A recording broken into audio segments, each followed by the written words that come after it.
અલ્પેશ ઠાકોર હાલમાં press conference સંબોધી રહ્યા છે। જઈશું સીધા પ્રેસ કોન્ફરન્સ ખાતે। ક્યાંક ખોટા પાવરો ઉભા કરવામાં આવે છે, ખોટા બાનાખતો કરવામાં આવે છે, ખોટા લખાણો કરવામાં આવે છે।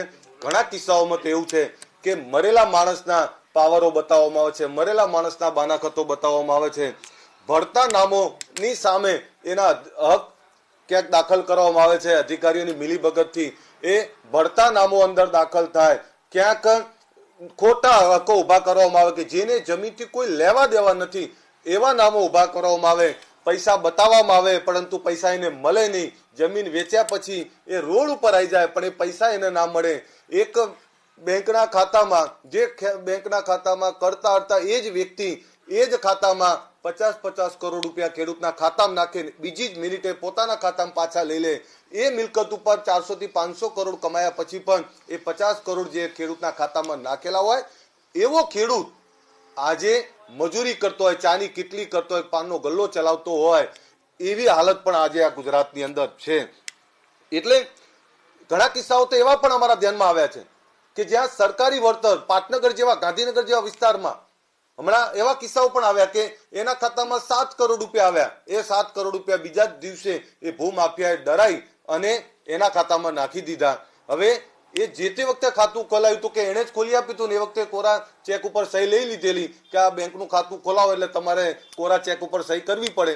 7 કરોડ રૂપિયા એના ખાતામાં નાખે, ઇન્કમટેક્સ વિભાગે એ ખાતું સીઝ કરેલું છે। આજે પણ એ ખેડૂત એ અધિકાર માટે લડી રહ્યો છે।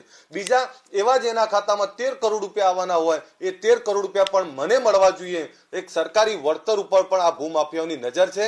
જ્યારે એને મેં પૂછ્યું કે તું કેમ ચૂપ છે, તો કે મારા મા બાપ એવું કે છે કે તને મારી નાખશે। ભૂમાફિયાઓ ડરાઈ રહ્યા છે, ક્યાંક એમને કાયદાની જાળમાં ફસાઈ રહ્યા છે, ક્યાંક એમને કાયદાની બીક બતાવી રહ્યા છે। એટલે ગરીબ, અભણ, અજ્ઞાન ખેડૂતો ક્યાંક આનો ભોગ બની રહ્યા છે। આવા અનેક કિસ્સાઓ મારી પાસે આવ્યા છે। 50 થી વધારે કિસ્સાઓ તો મારી સમક્ષ છે। કહેવાતા માલે તુજારો, કહેવાતા મોટા બિલ્ડરો, કહેવાતા ગર્ભ શ્રીમંતો, કહેવાતા એક એવા લોકો પ્રતિષ્ઠિત નાગરિકો બનીને બનતા એ મોટા બિલ્ડરોની સહેજ નીચે આ ભૂમાફિયાઓ બેફામ બન્યા છે। મોટા બિલ્ડરો જાતે ચીટિંગ કરી રહ્યા છે અને એમને સે આપતું કોઈ હોય તો મોટા રાજકીય માથાઓ અમને સે આપી રહ્યા છે, મોટા અધિકારીઓ સે આપી રહ્યા છે। એટલે ગુજરાતમાં ગરીબો, અભણ, અજ્ઞાન, સામાન્ય લોકોની જમીનો હડપ કરવા માટે એક પ્રકારની સિન્ડિકેટ ચાલી રહી છે, જેમાં ભૂમાફિયા તો મોડું છે। એ ભૂમાફિયાની પાછળ મોટા બિલ્ડરો છે, મોટા બિલ્ડરોની પાછળ મોટા અધિકારીઓ અને મોટા નેતાઓ છે। આ બધી જ બાબતમાં આ રાજ્ય સરકારે જ્યારે 21 દિવસમાં નિર્ણય કરવાનો જ્યારે વાત કરી છે ત્યારે હું અપેક્ષા રાખું છું, કાયદો બન્યો છે પરંતુ આ કાયદાની અમલવારી થાય તો હું ચોક્કસ માનું છું કે એવા ગરીબ લોકોને ન્યાય મળશે।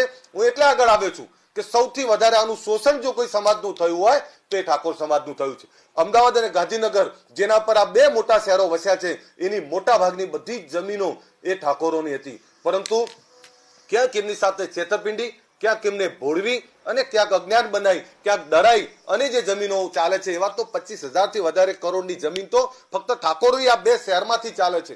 જો એનો પણ ન્યાય મળે તો હું માનું છું કે આ ગરીબ ખેડૂતો, ગરીબ એના માલિકો, એના લાભ, એના આશીર્વાદ મળશે આ સરકારને।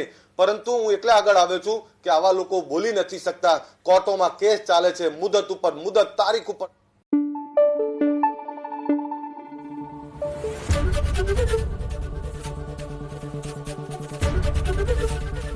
એબીપી અસ્મિતા, ગુજરાતની અસ્મિતા।